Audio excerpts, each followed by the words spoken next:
Welcome to Around the Weird. Here's your host, the museum curator of the strange and unusual, Mr. Nothing. Thank you, mysterious voice, and welcome back to Around the Weird, a booktube channel where I talk about all the unusual and out of the ordinary literature that I have found in my travels. Today, I want to talk about a poem that I read because it is Poetry Thursday. Another high-quality poem delivered straight to your ears. And today's poem is all about Santa Claus because we are in the month of December. I am referring to The Black Santa by Allison Joseph. For those who don't know, Allison Joseph is a Jamaican London writer who's been getting her work published for the past 30 plus years. She's been writing since, or at least getting published since 1992.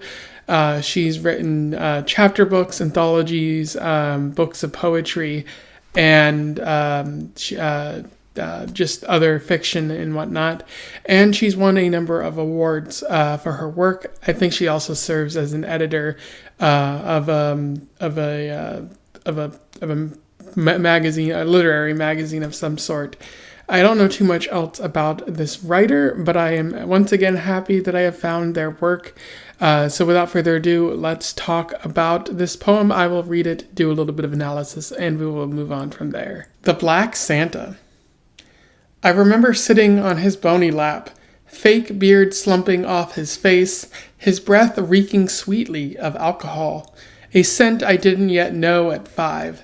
And I didn't know that Santa was supposed to be fat, white, merry, not shaky and thin like this department store Santa who listened as I reeled off that year's list. A child's oven I'd burned my fingers on, a mini record player of gaudy plastic I'd drag from room to room by its precarious orange handle, an Etch-a-Sketch I'd ruined by twisting its dials too hard. My request as solemn as prayer, fervid, fueled by too many hours of television, too many commercials filled with noisy children, elated by the latest game or toy. I bet none of them ever sat on the lap of a Santa who didn't ho, ho, ho in jolly mirth, whose sunken red eyes peered out from under his oversized wig and red velveteen cap, his teeth yellow, long fingers tinged with yellow. I did not find it strange to call this man Santa, to whisper my childish whispers into his ear, to pull on his sleeve, to let him know I really deserved all that I'd asked for. I posed for an instant photo with him, a woolen cap over my crooked braids, mittens sewn to my coat sleeves. No one could have convinced me this Santa couldn't slide down any chimney, though his belly didn't fill his suit. And his hands trembled just a bit as he lifted me from his lap. No one could have told me that a pink-cheeked, pale-skinned Santa was the only Santa to worship, to beg for toys and candy. I wouldn't have believed them, wouldn't have believed anyone who'd tell me Santa couldn't look like me. Brown eyes, face, skin. And so that was The Black Santa. In terms of analysis, there's a fair bit to talk about with here. One thing I'll note is that this does seem to come from a collection of poetry from 2003, so it predates the recent social justice warrior woke outcries of conservatives who were like Black Santa or Santa can't be black or anything like that. This has kind of been a thing that's in a long time going.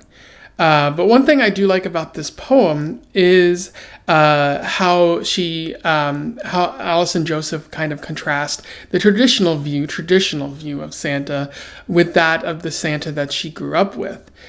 She said, and I didn't know that Santa was supposed to be fat, white, merry, not shaky and thin like this department store Santa who listened as I reeled off that year's list. So pointing out that he's kind of shaky, kind of thin.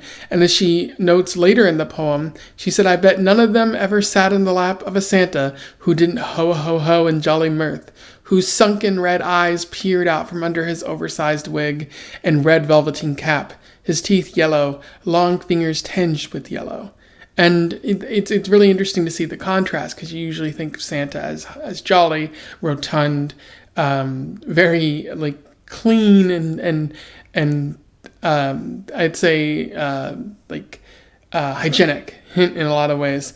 But here, like, it seems like Santa's been smoking quite a bit. He has sunken red eyes, which is a very bizarre kind of description, I'll say. It really stands out in this poem. It sounds like this Santa is not doing so well. Someone should get this Santa to a doctor. And this, you would think that this would be horrifying, but throughout the poem, you see Allison Joseph's or at least the narrator's childlike wonder being around this Santa. They say, "I did not find it strange to call this man Santa, to whisper my childish whispers into his ear, to pull on his sleeve to let him know I really deserved all that I asked for." Said, "No one could have convinced me this Santa couldn't slide down any chimney, though his belly didn't fit his suit. His hands trembled just a bit as he lifted me from his lap." So really getting at the wonder and the joy that this child has, that any child might have upon seeing Santa. But the ultimate message is found at the end of the poem. "I wouldn't have believed anyone who tell me Santa couldn't look like me, brown eyes, face, skin." Really getting at the point that this is a Black Caribbean woman, or like her Caribbean ancestry, who might not see a lot of representation in media. But here's an example of representation and being like, yes, Santa can look like me. I feel like this larger than life figure makes me feel represented, or makes me feel like I belong, and that I can be a part of this society. Like really getting at the need for representation, I think. Although a lot of, white individuals out there, a lot of conservatives will say Santa can't be black, he's supposed to be white. And my response to that is always, Santa is a fictional being, not to, alarm any children out there. But like Santa's fictional, he's not real, he's mythological. Sure, he's based on someone, but like the Santa myth is a myth.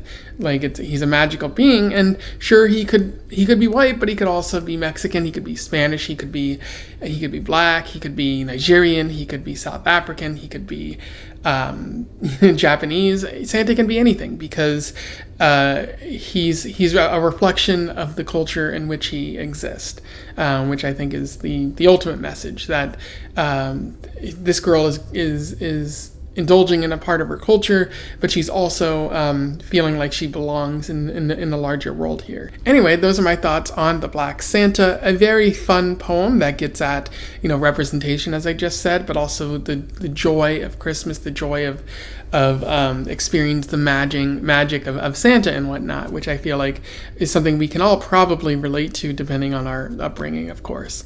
If you have any thoughts on this poem, or you simply want to comment on something I said here, do so in the comments below. Would love to hear from you and have a discussion if you want. Otherwise, don't forget to like, share, and subscribe so that more people can find out about this poem or this poet if they do not already know. Also join the Discord if you want to have further conversations about poetry or books or movies or TV or whatnot. And until then, I wish you the best of luck in your weird and Santa-based travels, regardless of race or ethnicity. Farewell.